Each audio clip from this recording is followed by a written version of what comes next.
നമസ്കാരം. എല്ലാ പ്രേക്ഷകർക്കും ടോപ്പ് 10ലേക്ക് സ്വാഗതം. ഉണ്ടിരുന്ന നായർക്ക് ഒരു ഉൾവിളി കിട്ടി, ഐക്യത്തിന് കൈകൊടുക്കാമെന്ന്. രാഷ്ട്രീയ നേതാക്കളുടെ നെഞ്ചിടിപ്പ് കൂട്ടിയ ഐക്യകാഹളത്തിന് 9ാം നാൾ വീരമൃത്യു. പത്മ പുരസ്കാര പ്രഖ്യാപന രാത്രിയിൽ തോന്നിയ അനുജ്ഞയാകാനിടയില്ല.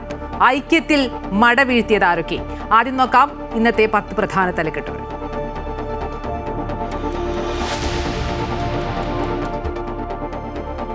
ഇന്ത്യ യൂറോപ്യൻ യൂണിയൻ സ്വതന്ത്ര വ്യാപാര കരാർ പ്രഖ്യാപനം നാളെ. യാഥാർത്ഥ്യമാകുന്നത് $27 ട്രില്യൺ മൂല്യമുള്ള വ്യാപാര ബന്ധം. ഇന്ത്യ US വ്യാപാര കരാറിന് തടസ്സം നിൽക്കുന്നത് ട്രംപും JD വാൻസുമെന്ന് റിപ്പബ്ലിക്കൻ പാർട്ടി നേതാവ് ടെഡ് ക്രൂസ്. ഇരു രാജ്യങ്ങളുമായുള്ള ചരിത്രപരമായ ബന്ധമെന്ന് റിപ്പബ്ലിക് ദിനാശംസയിൽ ട്രംപ്.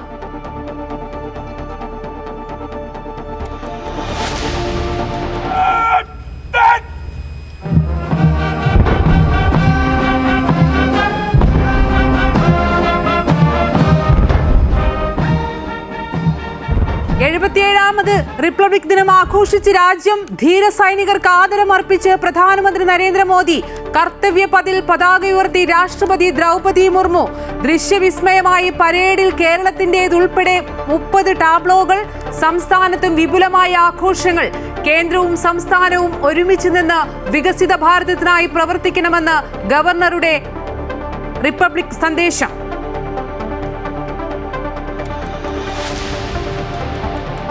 NSS SNDP സാമുദായിക ഐക്യം നീക്കം പാളി. SNDPയുമായി സഖ്യം വേണ്ടെന്ന് NSS ഡയറക്ടർ ബോർഡ്. SNDP നീക്കത്തിൽ രാഷ്ട്രീയ ലക്ഷ്യമെന്ന് ജനറൽ സെക്രട്ടറി സുകുമാരൻ നായർ. കൂടുതൽ അറിഞ്ഞ ശേഷം പ്രതികരിക്കാമെന്ന് വെള്ളാപ്പള്ളി നടേശൻ. കോൺഗ്രസും UDFും സമുദായ സംഘടനകളുടെ ആഭ്യന്തരമായ കാര്യങ്ങളിൽ ഇടപെടാറില്ലെന്ന് VD സതീശൻ. പാർട്ടിക്കെതിരായി നിരന്തരമായ വാർത്തകൾ തയ്യാറാക്കുന്ന ഒരു മാധ്യമ പ്രവർത്തകനെ ഉപയോഗിച്ച് ഇങ്ങനൊരു ഇൻ്റർവ്യൂ നടത്തിയത് ദുരൂഹമാണ്. അദ്ദേഹം ഇത്തരക്കാരുടെ കയ്യിലെ പാർട്ടിയെ കടന്നാക്രമിക്കുന്നതിന് വേണ്ടിയുള്ള കോടാലിക്കൈയായി അധപ്പതിച്ചിരിക്കുകയാണ്. അപ്പോൾ നിങ്ങളെപ്പോലെ തന്നെ KK രാഗേഷിൻ്റെ വാർത്താ സമ്മേളനം ഞാനും കേട്ടു. നേരത്തെ പറഞ്ഞുകൊണ്ടിരിക്കുന്നതിൽ വ്യത്യസ്തമായി എന്തെങ്കിലും പുതിയ കാര്യങ്ങളുണ്ട് എന്നെനിക്ക് തോന്നിയില്ല. പയ്യന്നൂർ രക്തസാക്ഷി ഫണ്ട് തിരിമറി ആരോപണത്തിൽ ഉളഞ്ഞ CPM. കണ്ണൂർ ജില്ലാ കമ്മിറ്റി അംഗം V കുഞ്ഞികൃഷ്ണനെ പുറത്താക്കി. കുഞ്ഞികൃഷ്ണൻ പാർട്ടി ശത്രുക്കളുടെ കോടാലിക്കൈയായെന്നും പിന്നിൽ നിന്ന് കുത്തിയെന്നും ജില്ലാ സെക്രട്ടറി KK രാഗേഷ്. പിരിച്ചതിന്റെ കണക്ക് പുറത്തു പറയില്ലെന്നും പാർട്ടി അനുഭാവികളോട് വിശദീകരിക്കുമെന്നും രാഗേഷ്. പറഞ്ഞതിൽ ഉറച്ചു നിൽക്കുന്നുവെന്നും ശ്രമിച്ചത് ജനങ്ങളെ ബോധ്യപ്പെടുത്താനെന്നും കുഞ്ഞികൃഷ്ണൻ. കുഞ്ഞികൃഷ്ണന്റെ വീടിന് മുന്നിൽ പടക്കം പൊട്ടിച്ച് CPM പ്രകടനം.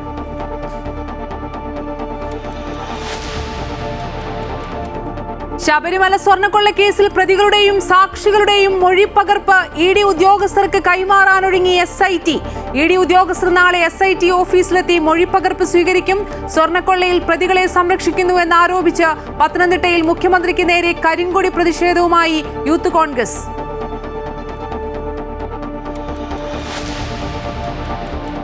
VS അച്യുതാനന്ദന് മരണാനന്തര ബഹുമതിയായി പത്മവിഭൂഷൺ ലഭിച്ചതിനെ സ്വാഗതം ചെയ്ത് CPM. പത്മ പുരസ്കാരം മുൻകാലത്ത് നേതാക്കൾ നിഷേധിച്ചത് അവരുടെ നിലപാടെന്ന് MV ഗോവിന്ദൻ. പത്മവിഭൂഷൺ സ്വീകരിക്കണമോ എന്ന് പാർട്ടിയുമായി ആലോചിച്ച് തീരുമാനിക്കുമെന്ന് VSന്റെ മകൻ V അരുൺകുമാർ അമൃത വാർത്തകളോട്.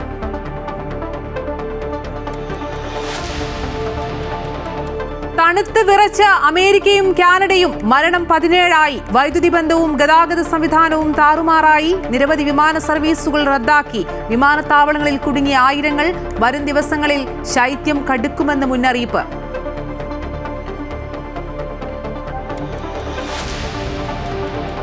T20 ലോകകപ്പിൽ ഇന്ത്യക്കെതിരെ മത്സരം ബഹിഷ്കരിക്കാനൊരുങ്ങി പാകിസ്ഥാൻ. നീക്കം ലോകകപ്പിൽ നിന്ന് പുറത്താക്കിയ ബംഗ്ലാദേശിന് പിന്തുണ പ്രഖ്യാപിച്ച് ICC ഇടപെടാൻ സാധ്യത.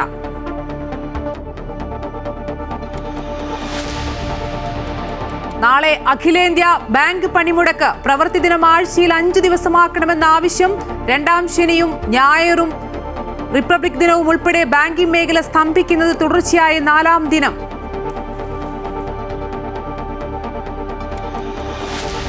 Story of the day. കണ്ടു പഠിക്കട്ടെ പാടത്തെ കൃഷി.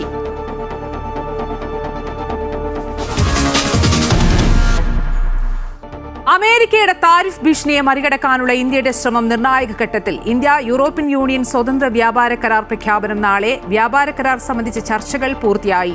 റിപ്പബ്ലിക് ദിനത്തിൽ അതിഥികളായി എത്തിയ European Union Commission President Ursula von der Leyen, European Council President Antonio Costa എന്നിവരുമായാണ് ഇന്ത്യൻ അധികൃതർ ചർച്ചകൾ പൂർത്തിയാക്കിയത്. നിലവിൽ ഇന്ത്യയുടെ ഏറ്റവും വലിയ വ്യാപാര പങ്കാളികളിൽ ഒരാളാണ് യൂറോപ്യൻ യൂണിയൻ. 2023-24 കാലഘട്ടത്തിൽ മാത്രം ഇരുവിഭാഗവും തമ്മിലുള്ള വ്യാപാരം $120 ബില്യൺ കടന്നിരുന്നു. കരാർ യാഥാർത്ഥ്യമാകുന്നതോടെ ഇത് ഇരട്ടിയായി വർദ്ധിക്കും. എല്ലാ കരാറുകളുടെയും മാതാവ് എന്നാണ് യൂറോപ്യൻ കമ്മീഷൻ പ്രസിഡന്റ് കരാറിനെ വിശേഷിപ്പിച്ചത്. നാളെ നടക്കുന്ന ഇന്ത്യൻ യൂറോപ്യൻ യൂണിയൻ ഉച്ചകോടിക്ക് ശേഷമാകും കരാറിനെക്കുറിച്ചുള്ള അന്തിമ പ്രഖ്യാപനം വരിക. 200 കോടി ജനങ്ങൾ കരാറിലൂടെ ഒന്നിക്കുമെന്ന യൂറോപ്യൻ യൂണിയൻ പ്രതിനിധികൾ ഉറപ്പു പറയുമ്പോൾ കരാർ നിർണായക ഘട്ടം പിന്നിട്ടുവെന്ന് ഉറപ്പാവുകയാണ്. ആഗോള GDPയുടെ ഗണ്യമായ പങ്കിനെയാവും ഈ കരാർ നിയന്ത്രിക്കുക. ടെക്സ്റ്റൈൽ, ആഭരണങ്ങൾ, തുകൽ ഉൽപ്പന്നങ്ങൾ, കാർഷിക വിഭവങ്ങൾ തുടങ്ങിയ മേഖലകളിൽ ഈ കരാർ ഇന്ത്യക്ക് മുതൽക്കൂട്ടാകും. യൂറോപ്യൻ കമ്പനികൾക്ക് ഇന്ത്യയിൽ സുരക്ഷിതമായി നിക്ഷേപം നടത്താൻ ഈ കരാർ ഉറപ്പു നൽകുന്നു. ഇത് ഇന്ത്യയിലെ അടിസ്ഥാന സൗകര്യ വികസനത്തിനും മെയ്ക്ക് ഇൻ ഇന്ത്യ പദ്ധതിക്കും കരുത്താകും. ഇന്ത്യൻ IT കമ്പനികൾക്കും യൂറോപ്പിൽ വലിയ അവസരങ്ങൾ ലഭിക്കുമെന്നാണ് പ്രതീക്ഷ. പുതിയ കരാറിന്റെ ഭാഗമായി യൂറോപ്യൻ കാറുകളുടെ ഇറക്കുമതി നികുതിയിൽ ഇന്ത്യ കുറവ് വരുത്താൻ സാധ്യതയുണ്ട്. അതേസമയം യൂറോപ്പിലേക്ക് ഇറക്കുമതി ചെയ്യുന്ന ഉൽപ്പന്നങ്ങൾക്ക് കാർബൺ വികിരണത്തിന്റെ പേരിൽ ഏർപ്പെടുത്തുന്ന പ്രത്യേക നികുതി ഉൾപ്പെടെയുള്ള ചില വെല്ലുവിളികൾ മറികടക്കേണ്ടതുണ്ട്. 2007 വ്യാപാര ചർച്ചകൾ ആരംഭിച്ചിരുന്നുവെങ്കിലും 2013 താൽക്കാലികമായി നിർത്തിവെക്കുകയായിരുന്നു. പിന്നീട് 2022 ജൂണിലാണ് ഇന്ത്യ യൂറോപ്യൻ യൂണിയൻ ചർച്ച പുനരാരംഭിച്ചത്. News desk Amrita news. ഇന്ത്യയുമായുള്ള ബന്ധം മെച്ചപ്പെടുത്താനുള്ള നീക്കത്തിലാണ് കാനഡ. കനേഡിയൻ പ്രധാനമന്ത്രി മാർക്ക് കാർണി മാർച്ച് ആദ്യവാരം ഇന്ത്യ സന്ദർശിച്ചേക്കും. യുറേനിയം, AI ഉൾപ്പെടെയുള്ള നിർണായക മേഖലകളിലെ കരാറുകളിൽ ഒപ്പുവെക്കുമെന്നാണ് റിപ്പോർട്ടുകൾ. അതിനിടെ ഇന്ത്യ-അമേരിക്ക വ്യാപാര കരാറിന് തടസ്സം നിൽക്കുന്നത് ഡൊണാൾഡ് ട്രംപും JD വാൻസും വൈറ്റ് ഹൌസ് സാമ്പത്തിക ഉപദേശകനുമാണെന്ന് റിപ്പബ്ലിക്കൻ പാർട്ടി നേതാവ് ടെഡ് ക്രൂസ് വ്യക്തമാക്കി. റിപ്പബ്ലിക് ദിന സന്ദേശത്തിൽ ഇന്ത്യ-അമേരിക്ക ബന്ധത്തെ പ്രകീർത്തിച്ച് ട്രംപും രംഗത്തെത്തി. അമേരിക്കയുടെ ഇറക്കുമതി തീരുവ ഭീഷണിക്ക് പിന്നാലെയാണ് കാനഡ ഇന്ത്യയോട് അടുക്കുന്നത്. കഴിഞ്ഞ വർഷം അധികാരമേറ്റ പ്രധാനമന്ത്രി മാർക്ക് കാർണി നയതന്ത്ര ബന്ധങ്ങൾ മെച്ചപ്പെടുത്തുന്നതിന്റെ ഭാഗമായാണ് ഇന്ത്യ സന്ദർശിക്കുന്നത്. കാനഡയുടെ മുൻനിര വ്യാപാര പങ്കാളിയായിരുന്ന അമേരിക്കയെ വെട്ടി മറ്റ് രാജ്യങ്ങളെ ഒപ്പം ചേർക്കാനുള്ള ശ്രമത്തിന്റെ ഭാഗമായാണ് കാർണിയുടെ ഇന്ത്യ സന്ദർശനം.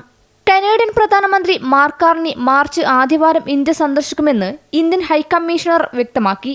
യുറേനിയം, ഊർജം, ധാതുക്കൾ, AI സാങ്കേതികവിദ്യ എന്നിവയുമായി ബന്ധപ്പെട്ട കരാറുകളിൽ ഒപ്പുവയ്ക്കുകയും ചെയ്യുമെന്ന് അദ്ദേഹം വ്യക്തമാക്കുന്നു. ജസ്റ്റിൻ ട്രൂഡോയുടെ കീഴിൽ വഷളായ ബന്ധങ്ങളെ കൂടുതൽ അടുപ്പിക്കുക എന്ന ലക്ഷ്യമാണ് കാനഡ മുന്നോട്ട് വയ്ക്കുന്നത്. അമേരിക്കയുമായി നികുതി ചുങ്കത്തിൽ അഭിപ്രായ വ്യത്യാസമുള്ള സാഹചര്യത്തിൽ കനേഡിയൻ പ്രധാനമന്ത്രിയുടെ സന്ദർശനം ഇന്ത്യക്ക് ഏറെ പ്രയോജനകരമാകുമെന്നാണ് വിദഗ്ധർ അഭിപ്രായപ്പെടുന്നത്. അതിനിടെ ഇന്ത്യ-അമേരിക്ക വ്യാപാര കരാറിന് തടസ്സം നിൽക്കുന്നത് ഡൊണാൾഡ് ട്രംപും വൈസ് പ്രസിഡന്റ് JD വാൻസും വൈറ്റ് ഹൌസ് സാമ്പത്തിക ഉപദേശകൻ പീറ്റർ നവോറിയുമെന്ന് റിപ്പബ്ലിക്കൻ പാർട്ടി നേതാവ് ടെഡ് ക്രൂസ് അഭിപ്രായപ്പെട്ടു. തീരുവ നയങ്ങൾ രാജ്യത്തിന്റെ സാമ്പത്തിക വ്യവസ്ഥയെ തകർക്കുമെന്നും ട്രംപിന്റെ ഇംപീച്ച്മെന്റിലേക്ക് വരെ നയിച്ചേക്കുമെന്നും ക്രൂസ് മുന്നറിയിപ്പ് നൽകി. തീരുവ ഏർപ്പെടുത്തിയതിന് പിന്നാലെ സെനറ്റർമാർ നടത്തിയ ചർച്ചയിൽ ട്രംപ് പ്രകോപിതനായി പെരുമാറുകയും ഉച്ചത്തിൽ സംസാരിക്കുകയും ചെയ്തതായും ക്രൂസ് വെളിപ്പെടുത്തുന്നു. ട്രംപിന്റെ തീരുവ നയങ്ങളെ പരിഹസിക്കുന്ന ശബ്ദ സന്ദേശത്തിലായിരുന്നു ക്രൂസിന്റെ ഈ കുറ്റപ്പെടുത്തലുകൾ. എന്നാൽ ഇന്ത്യ-US ബന്ധത്തെ പ്രകീർത്തിച്ച് ട്രംപ് രംഗത്തെത്തി. റിപ്പബ്ലിക് ദിനാശംസകൾ നേർന്നാണ് ട്രംപ് ഇന്ത്യ പ്രകീർത്തിച്ചത്. ഇന്ത്യൻ ജനതയ്ക്കും സർക്കാരിനും അമേരിക്കയിലെ ജനങ്ങളുടെ പേരിൽ ഹൃദയം നിറഞ്ഞ റിപ്പബ്ലിക് ദിനാശംസകൾ നേരുന്നു. ഇന്ത്യയും US തമ്മിലുള്ളത് ലോകത്തെ ഏറ്റവും പഴക്കമേറിയ ജനാധിപത്യ രാഷ്ട്രവും ഏറ്റവും വലിയ ജനാധിപത്യ രാഷ്ട്രവും തമ്മിലുള്ള ചരിത്രപരമായ ബന്ധമാണെന്നും ട്രംപ് ആശംസാ സന്ദേശത്തിൽ പറഞ്ഞു. എന്നാൽ വ്യാപാര കരാറിനെ പരാമർശിക്കാതെയായിരുന്നു ട്രംപിന്റെ സന്ദേശം എന്നതും ശ്രദ്ധേയമാണ്. International desk Amrita news. Islamabad വിമാനത്താവളം ഏറ്റെടുക്കാനുള്ള കരാറിൽ നിന്ന് UAE പിന്മാറി. UAE president sheikh Mohammed bin Zayed al നഹ്യാന്റെ 3 മണിക്കൂർ നീണ്ട ഇന്ത്യ സന്ദർശനത്തെ തുടർന്നാണ് പിന്മാറ്റം. 2025 ഓഗസ്റ്റ് മുതൽ ചർച്ചയിലായിരുന്ന കരാറാണ് UAE ഉപേക്ഷിച്ചത്. സൗദി അറേബ്യയുമായി ചേർന്ന ഇസ്ലാമിക് നാറ്റോ സഖ്യം രൂപീകരിക്കാൻ പാകിസ്ഥാൻ ശ്രമിക്കുന്നതാണ് UAEയുടെ പിന്മാറ്റത്തിന് കാരണമെന്നാണ് റിപ്പോർട്ട്. എന്നാൽ UAEക്ക് പദ്ധതിയിലുള്ള താൽപര്യം നഷ്ടപ്പെട്ടതിനാലും വിമാനത്താവള പ്രവർത്തനങ്ങൾക്കായി പ്രാദേശിക പങ്കാളിയെ കണ്ടെത്താൻ കഴിയാത്തതാണ് കരാർ ഉപേക്ഷിക്കാൻ കാരണമെന്ന് പാകിസ്ഥാൻ മാധ്യമങ്ങൾ റിപ്പോർട്ട് ചെയ്തു. പാകിസ്ഥാന്റെ ഏറ്റവും വലിയ വ്യാപാര പങ്കാളിയും വിദേശ നാണ്യത്തിന്റെ പ്രധാന സ്രോതസ്സുമായിരുന്നു UAE.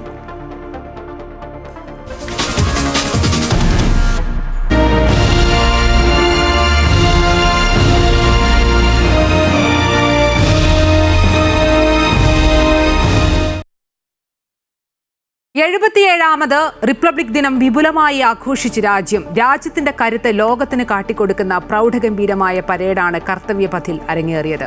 രാഷ്ട്രപതി ദ്രൗപദി മുർമു, പ്രധാനമന്ത്രി നരേന്ദ്രമോദി തുടങ്ങിയവർ പരേഡിന് സാക്ഷികളായി. യൂറോപ്യൻ യൂണിയൻ നേതാക്കളായിരുന്നു ഇത്തവണത്തെ റിപ്പബ്ലിക് ദിന പരേഡിലെ മുഖ്യാതിഥികൾ.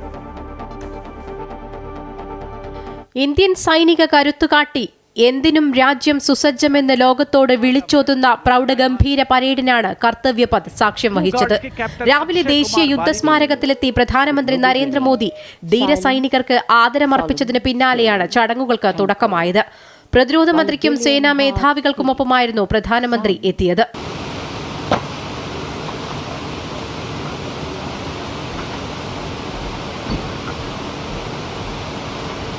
ഇന്ത്യൻ സൈന്യത്തിലെ ഏറ്റവും മുതിർന്ന റെജിമെന്റായ പ്രസിഡന്റിന്റെ അംഗരക്ഷകരുടെ അകമ്പടിയോടെ പരമ്പരാഗത ബഗ്ഗിയിൽ രാഷ്ട്രപതി ദ്രൗപദി മുർമുവിനൊപ്പം യൂറോപ്യൻ കൌൺസിൽ പ്രസിഡന്റ് ആന്റോണിയോ കോസ്റ്റയും European Commission President Ursula von der ലെയനും കർത്തവ്യപഥിലെത്തി. ദേശീയ പതാകയെ അഭിവാദ്യം ചെയ്തതിനു പിന്നാലെ പരേഡിന് തുടക്കമായി.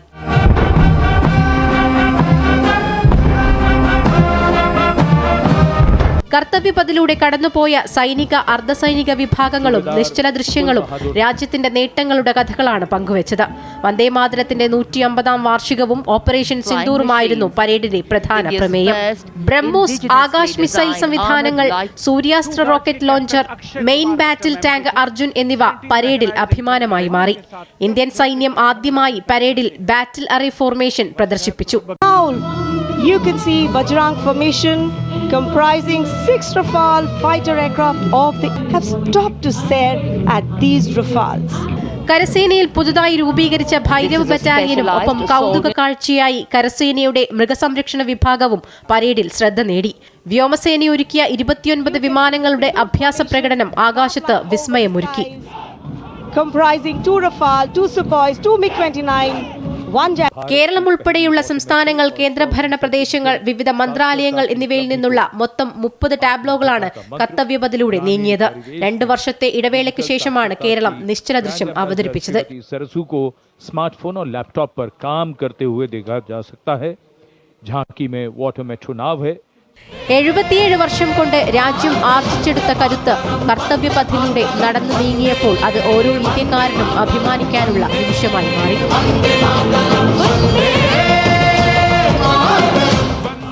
News desk, Amrita TV. ഓരോ ഇന്ത്യക്കാരന്റെയും ഏറ്റവും വലിയ ആയുധമാണ് ഇന്ത്യൻ ഭരണഘടനയെന്ന് ലോക്സഭാ പ്രതിപക്ഷ നേതാവ് രാഹുൽ ഗാന്ധി. ഭരണഘടന നമ്മുടെ ശബ്ദവും അവകാശങ്ങൾക്കുള്ള സംരക്ഷണ കവചവുമാണ്. ഇന്ത്യൻ റിപ്പബ്ലിക് നിലകൊള്ളുന്നത് ഭരണഘടനയുടെ ശക്തമായ അടിത്തറയിലാണെന്നും രാഹുൽ ഗാന്ധി പറഞ്ഞു.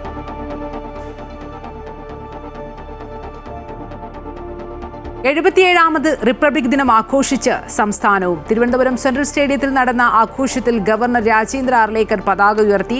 കേന്ദ്രവും സംസ്ഥാനവും ഒരുമിച്ച് നിന്ന് വികസിത ഭാരതത്തിനായി പ്രവർത്തിക്കണമെന്ന് അദ്ദേഹം പറഞ്ഞു. സംസ്ഥാനതല റിപ്പബ്ലിക് ദിനാഘോഷത്തിന് തുടക്കം കുറിച്ച് ഗവർണർ രാജേന്ദ്ര അർലേക്കർ തിരുവനന്തപുരം സെൻട്രൽ സ്റ്റേഡിയത്തിൽ പതാക ഉയർത്തി.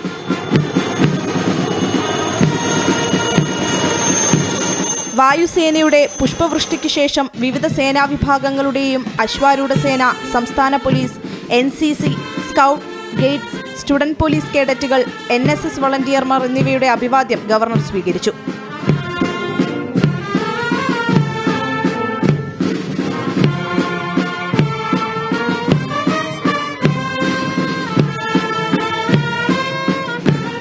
മുഖ്യമന്ത്രി പിണറായി വിജയൻ, വിദ്യാഭ്യാസ മന്ത്രി വി ശിവൻകുട്ടി തുടങ്ങിയ ജനപ്രതിനിധികളും ഉദ്യോഗസ്ഥരും തിരുവനന്തപുരത്ത് ആഘോഷങ്ങളുടെ ഭാഗമായി.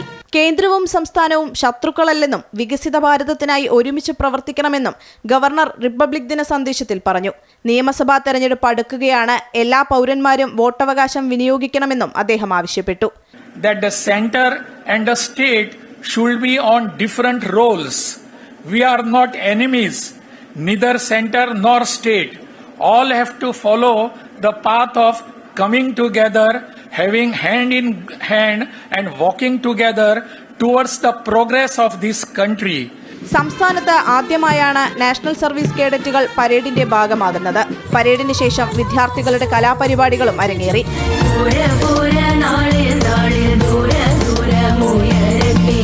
അമൃത ന്യൂസ്, തിരുവനന്തപുരം.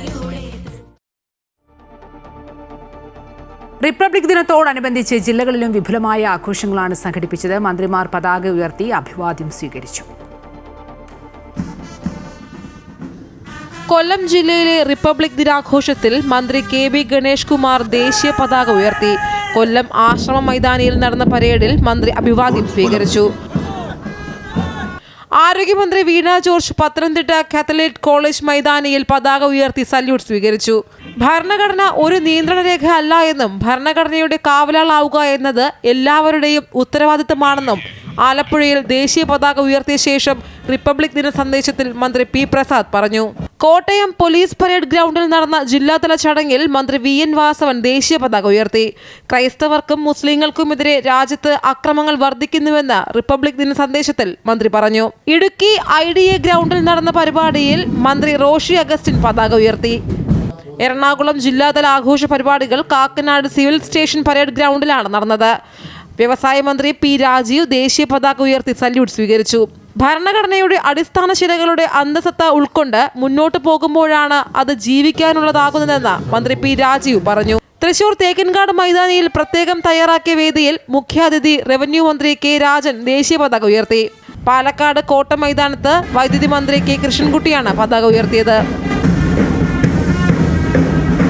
മലപ്പുറത്ത് നടന്ന പരിപാടിയിൽ മന്ത്രി അബ്ദുറഹ്മാൻ ദേശീയ പതാക ഉയർത്തുകയും സിവിൽ സ്റ്റേഷനിലെ യുദ്ധസ്മാരകത്തിൽ ആദരമർപ്പിച്ച ശേഷം MSP ഗ്രൗണ്ടിൽ നടന്ന പരേഡിൽ മന്ത്രി അഭിവാദ്യം സ്വീകരിക്കുകയും ചെയ്തു. കോഴിക്കോട് വെസ്റ്റ് ഹില്ലിലെ ക്യാപ്റ്റൻ വിക്രം മൈതാനിയിൽ നടന്ന പരിപാടിയിൽ ടൂറിസം പൊതുമരാമത്ത് വകുപ്പ് മന്ത്രി PA മുഹമ്മദ് റിയാസ് ദേശീയ പതാക ഉയർത്തി. ഭരണഘടന ഉയർത്തിപ്പിടിക്കുന്ന മൂല്യങ്ങൾ സംരക്ഷിക്കുമെന്ന് ഉറപ്പുവരുത്താനുള്ള ഉത്തരവാദിത്തം ഓരോ വ്യക്തിക്കുമുണ്ടെന്ന് മന്ത്രി പറഞ്ഞു. വയനാട് പിന്നോക്കക്ഷേമ വകുപ്പ് മന്ത്രി OR കേളു ദേശീയ പതാക ഉയർത്തി അഭിവാദ്യം സ്വീകരിച്ചു. കണ്ണൂരിലെ റിപ്പബ്ലിക് ദിന പരേഡിനിടെ മന്ത്രി കടന്നപ്പള്ളി രാമചന്ദ്രൻ കുഴഞ്ഞു വീണത് ആശങ്കയുണ്ടാക്കിയെങ്കിലും പ്രാഥമിക ചികിത്സയ്ക്ക് ശേഷം അദ്ദേഹം ആരോഗ്യവാനായി മടങ്ങി. കാസർഗോഡ് മുനിസിപ്പൽ സ്റ്റേഡിയത്തിൽ നടന്ന റിപ്പബ്ലിക് ദിന പരേഡിൽ വനംവകുപ്പ് മന്ത്രി AK ശശീന്ദ്രൻ പതാക ഉയർത്തി സല്യൂട്ട് സ്വീകരിച്ചു. രാജ്മോഹൻ ഉണ്ണിത്താൻ MP ഉൾപ്പെടെയുള്ള ജനപ്രതിനിധികൾ കാസർഗോഡ് നടന്ന റിപ്പബ്ലിക് ദിന ചടങ്ങിൽ പങ്കെടുത്തു. വിവിധ ബ്യൂറോകളുടെ സഹായത്തോടെ ന്യൂസ് ഡെസ്ക് അമൃത TV. കൊല്ലം അമൃതപുരിയിൽ മാതാ അമൃതാനന്ദമയി മഠത്തിലും അമൃത വിശ്വവിദ്യാപീഠം അമൃതപുരി ക്യാമ്പസിലും 77ാമത് റിപ്പബ്ലിക് ദിനാഘോഷം വിവിധ പരിപാടികളോടെ സംഘടിപ്പിച്ചു. അമൃതാനന്ദമയി മഠത്തിൽ നടന്ന ചടങ്ങിൽ സ്വാമി ആത്മാനന്ദപുരി ദേശീയ പതാക ഉയർത്തി. ആശ്രമത്തിന്റെ സുരക്ഷാ ചുമതലയുള്ള CRPF 221 ബറ്റാലിയൻ F കമ്പനി അംഗങ്ങളും കേരള പോലീസ് സേനാംഗങ്ങളും ആശ്രമ അന്തേവാസികളും ചടങ്ങിൽ പങ്കെടുത്തു.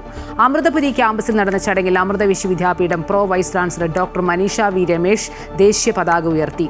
ഇൻഡോജീനിയസ് ഫൗണ്ടറും CEO-യുമായ നിക് ബുക്കർ മുഖ്യാതിഥിയായി. Amrita school of biotechnology dean doctor Bipin G. Nair republic ദിന സന്ദേശം നൽകി. ബ്രഹ്മചാരി വിശ്വനാഥാമൃത ചൈതന്യ ഡോക്ടർ ഗീതാകുമാർ, ഡോക്ടർ ഭവാനി റാവു എന്നിവർ സംസാരിച്ചു. സർവകലാശാലയിലെ അധ്യാപകരും ജീവനക്കാരും ഇന്ത്യയിലെയും വിദേശ രാജ്യങ്ങളിലെയും വിദ്യാർത്ഥികളും ചടങ്ങിൽ പങ്കെടുത്തു. റിപ്പബ്ലിക് ദിനം ആഘോഷിച്ച് ഗൾഫ് പ്രവാസികളും. വിവിധ ഗൾഫ് രാജ്യങ്ങളിലെ ഇന്ത്യൻ സ്ഥാനപതി കാര്യാലയങ്ങളിൽ നടന്ന ആഘോഷ പരിപാടികളിൽ പ്രവാസി സമൂഹത്തിന്റെ വിവിധ മേഖലകളിൽ നിന്നുള്ള 100 കണക്കിന് ആളുകൾ പങ്കെടുത്തു. അബുദാബിയിലെ ഇന്ത്യൻ എംബസിയിൽ അംബാസഡർ ഡോക്ടർ ദീപക് മിത്തലും ദുബായിലെ ഇന്ത്യൻ കോൺസുലേറ്റ് അങ്കണത്തിൽ കോൺസുൽ ജനറൽ സതീഷ് കുമാർ ശിവനും ദേശീയ പതാക ഉയർത്തി.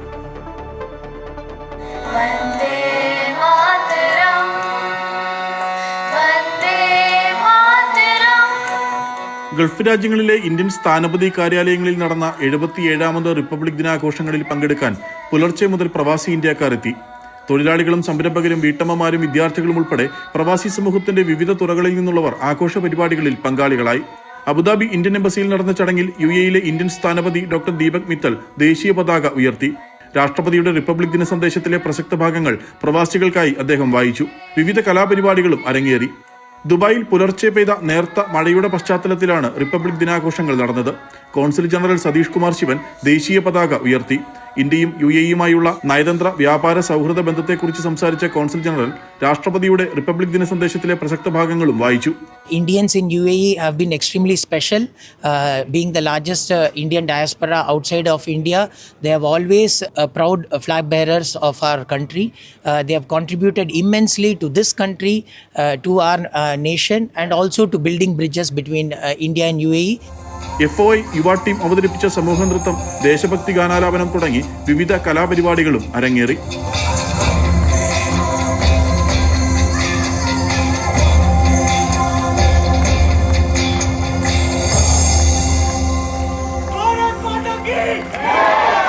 രാവിലെ പെയ്ത മഴയെ അവഗണിച്ചുകൊണ്ട് നൂറുകണക്കിന് ഇന്ത്യൻ പ്രവാസികളാണ് 77ാമത് റിപ്പബ്ലിക് ദിനം ആഘോഷിക്കാനായി ദുബായിലെ ഇന്ത്യൻ കോൺസുലേറ്റിലേക്ക് എത്തിയത്.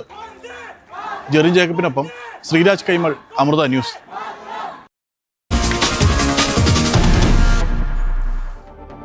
SNDP-യുമായുള്ള ഐക്യത്തിൽ നിന്ന് പിന്മാറിയ NSS. ഇന്ന് ചേർന്ന NSS ഡയറക്ടർ ബോർഡ് യോഗമാണ് ഐക്യനീക്കം തള്ളിയത്. ഐക്യത്തിനായുള്ള നീക്കത്തിന് പിന്നിൽ SNDP-ക്ക് രാഷ്ട്രീയ ലക്ഷ്യങ്ങളുണ്ടെന്ന് സംശയിക്കുന്നതായി NSS general secretary G. Sukumaran Nair. അതേസമയം NSS തന്നെ ഒന്നും അറിയിച്ചിട്ടില്ലെന്നും കൂടുതൽ അറിഞ്ഞ ശേഷം പ്രതികരിക്കാമെന്നും SNDP യോഗം ജനറൽ സെക്രട്ടറി വെള്ളാപ്പള്ളി നടേശൻ പ്രതികരിച്ചു. ഇന്ന് ചേർന്ന NSS ഡയറക്ടർ ബോർഡ് യോഗമാണ് NSS SNDP ഐക്യത്തിൽ നിന്നും പിന്മാറാൻ തീരുമാനമെടുത്തത്. പലപ്പോഴും പല കാരണങ്ങളാലും വിജയിക്കാത്ത NSS SNDP ഐക്യനീക്കം വീണ്ടും പരാജയപ്പെടുമെന്ന് നിലവിലെ രാഷ്ട്രീയ സാഹചര്യങ്ങളിൽ നിന്ന് വ്യക്തമാകുന്നതായി NSS നേതൃത്വം അറിയിച്ചു. NSSന്റെ അടിസ്ഥാന മൂല്യങ്ങളിൽ നിന്നും വ്യതിചലിക്കാൻ ആവില്ലെന്നും അതുകൊണ്ട് ഐക്യം പ്രായോഗികമല്ല എന്നും NSS വാർത്താക്കുറിപ്പിൽ വ്യക്തമാക്കി. ഇതിനു പിന്നാലെ മാധ്യമങ്ങളെ കണ്ട NSS general secretary G. Sukumaran Nair ഐക്യത്തിന് പിന്നിൽ SNDPക്ക് രാഷ്ട്രീയ ലക്ഷ്യങ്ങളാണ് ഉള്ളതെന്നും വിമർശിച്ചു. രാഷ്ട്രീയ നേതാവിനെ തന്നെ ചർച്ചകൾക്ക് നിയോഗിച്ചത് ഇതിന് തെളിവാണ്. എല്ലാ രാഷ്ട്രീയ പാർട്ടികളോടും NSSന് സമദൂര നിലപാടാണുള്ളതെന്നും അദ്ദേഹം പറഞ്ഞു.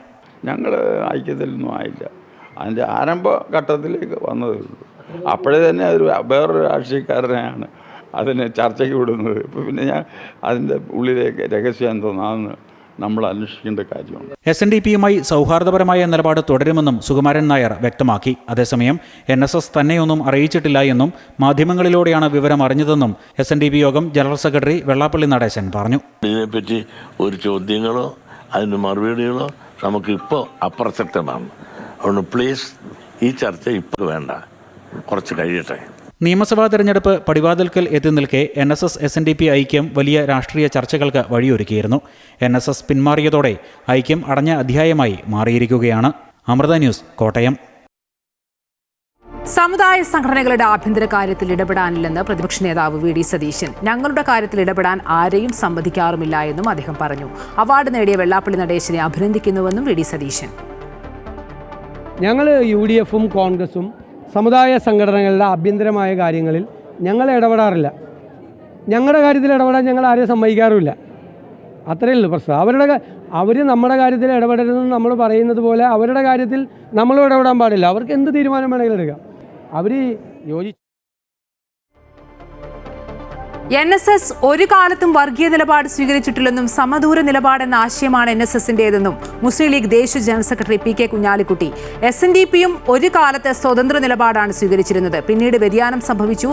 രാഷ്ട്രീയ ലക്ഷ്യത്തോടെയായിരുന്നു NSS SNDP ഐക്യനീക്കമെന്നും അത് മനസ്സിലാക്കിയാണ് NSS പിന്മാറിയതെന്നും അദ്ദേഹം കോഴിക്കോട് പറഞ്ഞു. പയ്യന്നൂരിലെ രക്തസാക്ഷി ഫണ്ട് ഉൾപ്പെടെയുള്ളവരിൽ CPM നേതാക്കൾ തിരിമറി നടത്തിയെന്ന കടുത്ത വെളിപ്പെടുത്തൽ നടത്തിയ CPM കണ്ണൂർ ജില്ലാ കമ്മിറ്റി അംഗം V. കുഞ്ഞികൃഷ്ണനെ പാർട്ടിയിൽ നിന്ന് പുറത്താക്കി. കഴിഞ്ഞ ദിവസം ചേർന്ന CPM കണ്ണൂർ ജില്ലാ സെക്രട്ടേറിയറ്റ് യോഗത്തിലെടുത്ത തീരുമാനം ഇന്ന് ചേർന്ന ജില്ലാ കമ്മിറ്റി അംഗീകരിച്ചു. കുഞ്ഞികൃഷ്ണൻ പാർട്ടിയെ വഞ്ചിച്ചെന്ന് പറഞ്ഞ CPM കണ്ണൂർ ജില്ലാ സെക്രട്ടറി KK രാഗേഷ് രംഗത്തെത്തി. കണ്ണൂരിലെ രക്തസാക്ഷി ധനരാജിന്റെ കുടുംബസഹായ ഫണ്ടുമായി ബന്ധപ്പെട്ട് പയ്യന്നൂർ MLA TI മധുസൂദനൻ ഉൾപ്പെടെ ലക്ഷങ്ങൾ തിരിമറി നടത്തിയെന്ന V. കുഞ്ഞികൃഷ്ണന്റെ ഗുരുതരമായ വെളിപ്പെടുത്തൽ CPMനെ വലിയ പ്രതിരോധത്തിൽ ആക്കിയിരുന്നു. കുഞ്ഞികൃഷ്ണന്റെ വെളിപ്പെടുത്തലിനെതിരെ രൂക്ഷ വിമർശനവുമായി CPMലെ മുതിർന്ന നേതാക്കൾ കഴിഞ്ഞ ദിവസം രംഗത്ത് വന്നു. ഇതിന് പിന്നാലെ കഴിഞ്ഞ ദിവസം ചേർന്ന കണ്ണൂർ ജില്ലാ സെക്രട്ടേറിയറ്റ് യോഗത്തിലാണ് കുഞ്ഞികൃഷ്ണനെ പുറത്താക്കാൻ തീരുമാനിച്ചത്. വ്യക്തിപരമായി ആരും ധനാപഹരണം നടത്തിയിട്ടില്ലെന്നും കുഞ്ഞികൃഷ്ണൻ പാർട്ടിയെ പിന്നിൽ നിന്ന് കുത്തിയെന്നും CPM കണ്ണൂർ ജില്ലാ സെക്രട്ടറി KK രാഗേഷ് പറഞ്ഞു. ജില്ലാ കമ്മിറ്റി ചർച്ചകൾ കുഞ്ഞികൃഷ്ണൻ മാധ്യമങ്ങൾക്ക് ചോർത്തി നൽകി. 2022 ചർച്ച ചെയ്ത് തീരുമാനമെടുത്ത വിഷയങ്ങളാണ് കുഞ്ഞികൃഷ്ണൻ വീണ്ടും ഉന്നയിച്ചത്. തിരഞ്ഞെടുപ്പ് ലക്ഷ്യം വെച്ചാണ് കുഞ്ഞികൃഷ്ണന്റെ വെളിപ്പെടുത്തലെന്നും അദ്ദേഹം പറഞ്ഞു. V. കുഞ്ഞികൃഷ്ണൻ കൊണ്ടുവന്ന് പാർട്ടിക്കെതിരായി നിരന്തരമായ വാർത്ത ചമക്കുന്ന ഒരു മാധ്യമത്തെ ഉപയോഗിച്ച് BJP അധ്യക്ഷൻ്റെ ചാനലിനെ ഉപയോഗിച്ച് അതിൽ തന്നെ പാർട്ടിക്കെതിരായി നിരന്തരമായ വാർത്തകൾ തയ്യാറാക്കുന്ന ഒരു മാധ്യമ പ്രവർത്തകനെ ഉപയോഗിച്ച് ഇങ്ങനൊരു ഇൻ്റർവ്യൂ നടത്തിയത് ദുരൂഹമാണ്. അദ്ദേഹം ഇത്തരക്കാരുടെ കയ്യിലെ പാർട്ടിയെ കടന്നാക്രമിക്കുന്നതിന് വേണ്ടിയുള്ള കോടാലിക്കൈയായി അധപ്പതിച്ചിരിക്കുകയാണ്. മധുസൂദനനെ വ്യക്തിപരമായി അധിക്ഷേപിക്കാനാണ് കുഞ്ഞികൃഷ്ണൻ ശ്രമിച്ചത്. പയ്യന്നൂർ ഏരിയ കമ്മിറ്റി ഓഫീസ് നിർമ്മാണത്തിൽ കണക്ക് കൃത്യമാണ്. രസീത് അച്ചടിച്ചതിൽ അക്ഷരത്തെറ്റ് വന്നു. തെറ്റായ രസീത് അബദ്ധത്തിൽ പണം പിരിക്കാൻ നൽകി. അതിൽ പണം പിരിച്ചത് മധുസൂദനനല്ല, മറ്റൊരു നേതാവാണ്. ആ കണക്ക് കൃത്യമായി ഓഡിറ്റ് ചെയ്തിട്ടുണ്ടെന്നും KK രാഗേഷ് പറഞ്ഞു. അതേസമയം കുഞ്ഞികൃഷ്ണന്റെ ഇനിയുള്ള നീക്കങ്ങളും പുറത്തിറങ്ങാൻ പോകുന്ന അദ്ദേഹത്തിന്റെ ആത്മകഥയിലെ പുതിയ വെളിപ്പെടുത്തലുകളുമാണ് രാഷ്ട്രീയ കേരളം ഉറ്റുനോക്കുന്നത്. അമൃത ന്യൂസ്, കണ്ണൂർ. CPM പത്തനംതിട്ട ജില്ലാ സെക്രട്ടേറിയറ്റ് യോഗത്തിൽ നേരിട്ട് പങ്കെടുത്ത് മുഖ്യമന്ത്രി പിണറായി വിജയൻ ജില്ലയിൽ തദ്ദേശ തെരഞ്ഞെടുപ്പിൽ പാർട്ടിക്ക് തിരിച്ചടി നേരിട്ട സാഹചര്യം ഉൾപ്പെടെ വിലയിരുത്താനാണ് മുഖ്യമന്ത്രി സെക്രട്ടേറിയറ്റ് യോഗത്തിന് നേതൃത്വം നൽകിയത്. CPM മത്സരിക്കുന്ന ആറന്മുള, കോന്നി മണ്ഡലങ്ങളിൽ പ്രവർത്തനം ശക്തമാക്കാൻ സെക്രട്ടേറിയറ്റ് യോഗത്തിൽ നിർദ്ദേശം. ശബരിമല സ്വർണ്ണക്കൊള്ള, SIR വിവാദം തുടങ്ങിയ വിഷയങ്ങൾ എങ്ങനെ നേരിടണം എന്നതടക്കമുള്ളവ യോഗത്തിൽ ചർച്ചയായി.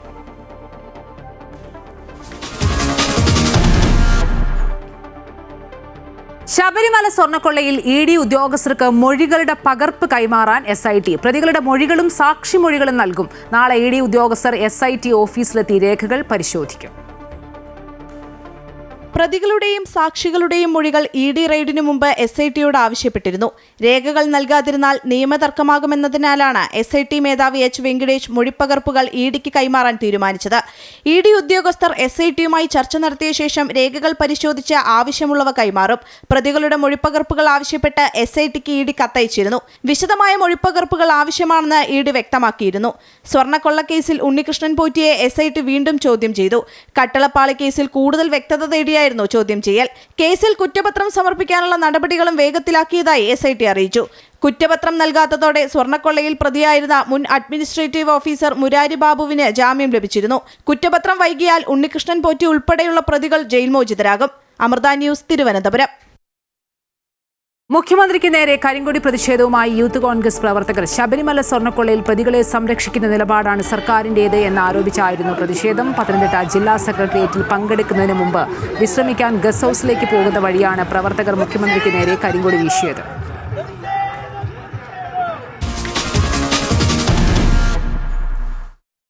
മുൻ മുഖ്യമന്ത്രി VS അച്യുതാനന്ദന് മരണാനന്തര ബഹുമതിയായി ലഭിച്ച പത്മവിഭൂഷൺ സ്വീകരിക്കണമോ എന്ന് പാർട്ടിയുമായി ആലോചിച്ച് തീരുമാനിക്കുമെന്ന് മകൻ VA അരുൺകുമാർ അമൃത വാർത്തകളോട് പറഞ്ഞു.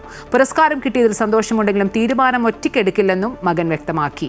അതേസമയം പുരസ്കാരം സ്വീകരിക്കണമോ വേണ്ടയോ എന്നത് കുടുംബത്തിന്റെ തീരുമാനമെന്നാണ് CPM നിലപാട്. മുൻകാലത്ത് CPM നേതാക്കൾ പത്മ പുരസ്കാരങ്ങൾ നിരസിച്ചത് വ്യക്തിപരമായി എടുത്ത നിലപാടാണെന്നും CPM വിശദീകരിച്ചു. VS അച്യുതാനന്ദന് മരണാനന്തര ബഹുമതിയായി രാജ്യം പത്മവിഭൂഷൺ നൽകിയപ്പോൾ CPM ഇതിനോട് എന്ത് നിലപാട് സ്വീകരിക്കുമെന്നായിരുന്നു ചർച്ചകൾ. മുൻകാലങ്ങളിലെ CPM നേതാക്കളുടെ സമീപനങ്ങൾ ചൂണ്ടിക്കാട്ടിയായിരുന്നു ആകാംക്ഷ. കമ്മ്യൂണിസ്റ്റുകാർ പ്രവർത്തിക്കുന്നത് പുരസ്കാരങ്ങൾക്ക് വേണ്ടിയല്ല എന്നും ഭരണകൂടത്തിന്റെ ബഹുമതികൾ സ്വീകരിക്കേണ്ടതില്ല എന്നും CPM എല്ലാ കാലവും നിലപാടെടുത്തിരുന്നു. കേരളത്തിന്റെ ആദ്യ മുഖ്യമന്ത്രിയും തലമുതിർന്ന കമ്മ്യൂണിസ്റ്റ് നേതാവുമായ EMSന് പത്മവിഭൂഷൺ നൽകിയപ്പോൾ പാർട്ടിയും EMSും അത് നിരസിച്ചിരുന്നു. ബംഗാൾ മുഖ്യമന്ത്രിയായിരുന്ന ജ്യോതി ബസുവിന് പരമോന്നത പുരസ്കാരമായ ഭാരതരത്നം നൽകാൻ അന്നത്തെ സർക്കാർ ആലോചിച്ചപ്പോൾ തന്നെ പുരസ്കാരം സ്വീകരിക്കില്ല എന്ന നിലപാട് പാർട്ടിയും ജ്യോതി ബസുവും സ്വീകരിച്ചു. ഹർകിഷൻ സിംഗ് സുർജിത്തിന് പത്മവിഭൂഷൺ നൽകാൻ കേന്ദ്ര സർക്കാർ അന്ന് ആലോചിച്ചപ്പോഴും വാങ്ങില്ലെന്ന് അദ്ദേഹം വ്യക്തമാക്കി. ഏറ്റവും ഒടുവിൽ ബുദ്ധദേവ് ഭട്ടാചാര്യയ്ക്ക് പത്മഭൂഷൺ നൽകിയെങ്കിലും അദ്ദേഹവും അത് നിരസിച്ചിരുന്നു. ഈ പശ്ചാത്തലത്തിലാണ് VSന്റെ പത്മവിഭൂഷണിൽ പാർട്ടി എന്ത് നിലപാട് സ്വീകരിക്കുമെന്ന് എല്ലാവരും കാത്തിരുന്നത്. എന്നാൽ ഇപ്പോൾ തീരുമാനം കുടുംബത്തിന് വിട്ടിരിക്കുകയാണ് CPM. മുൻകാലങ്ങളിൽ വ്യക്തിപരമായി എടുത്ത നിലപാടുകളായിരുന്നുവെന്നും വിശദീകരണം. അത് സംബന്ധിച്ച് ഞങ്ങൾക്ക് വേറെ അഭിപ്രായ വ്യത്യാസമില്ല. ഞങ്ങൾ അതിൻ്റെ മേലെ സ്വീകരിക്കുന്നില്ല. കാരണം VS ഇല്ലല്ലോ, പിന്നെ VSന്റെ കുടുംബമാണ്. VSന്റെ കുടുംബം എടുക്കുന്ന നിലപാടിനോടൊപ്പം നിൽക്കുക എന്നുള്ളതാണ് ഞങ്ങൾ പൊതുവെ സ്വീകരിക്കുക. അതേസമയം പത്മവിഭൂഷൺ ലഭിച്ചതിൽ VSന്റെ കുടുംബം സന്തോഷിക്കുന്നുണ്ടെങ്കിലും തീരുമാനം പാർട്ടിയുമായി ആലോചിച്ചു മാത്രമേ ഉണ്ടാവുകയുള്ളൂ എന്ന് മകൻ VA അരുൺകുമാർ അമൃത വാർത്തകളോട് പറഞ്ഞു. അച്ഛന് കിട്ടുന്ന അംഗീകാരങ്ങളെല്ലാം തന്നെ മകൻ എന്നുള്ള രീതിയിൽ സന്തോഷമുള്ള കാര്യമാണ്. ഞങ്ങളുടേതൊരു പാർട്ടി കുടുംബമായതുകൊണ്ട് പാർട്ടിയുമായി ആലോചിച്ച് അതനുസരിച്ചുള്ളൊരു തീരുമാനം എടുക്കും. മരണാനന്തരമായി ലഭിച്ച പുരസ്കാരത്തിൽ പാർട്ടിയും കുടുംബവും ആലോചിച്ചായിരിക്കും VSന്റെ പത്മവിഭൂഷൺ സ്വീകരിക്കണമോ എന്ന് ഇനി തീരുമാനിക്കുക. അമൃത ന്യൂസ്, തിരുവനന്തപുരം. അമേരിക്കയുടെ തെക്കൻ സംസ്ഥാനങ്ങളിൽ ആഞ്ഞടിക്കുന്ന ഫേൺ ശീതക്കാറ്റിൽ ജനജീവിതം ദുസ്സഹമാകുന്നു. ശീതക്കാറ്റിനെ തുടർന്ന് 17 ജീവനുകൾ നഷ്ടമായി. ഇതുവരെ 17,000 വിമാന സർവീസുകളാണ് റദ്ദാക്കിയത്.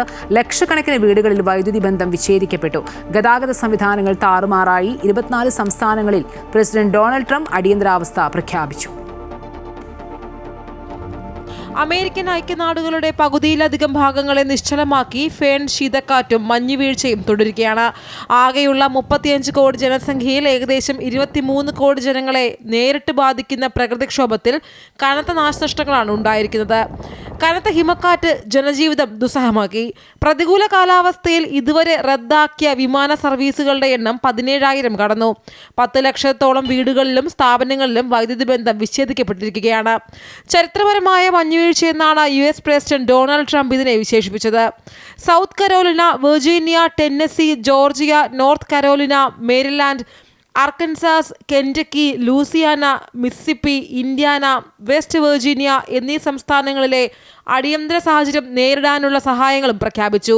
കൊടുങ്കാറ്റിന്റെ ഏറ്റവും വലിയ അപകടങ്ങളിലൊന്ന് മഞ്ഞുപാളി വീഴ്ചയെന്നാണ് കാലാവസ്ഥാ വിദഗ്ധർ മുന്നറിയിപ്പ് നൽകിയിട്ടുള്ളത്. ഇത് മരങ്ങൾക്ക് കേടുപാടുകൾ വരുത്താനും വൈദ്യുതി ലൈനുകൾ തകർക്കാനും റോഡുകൾ സുരക്ഷിതമല്ലാതാക്കാനും സാധ്യതയുണ്ട്.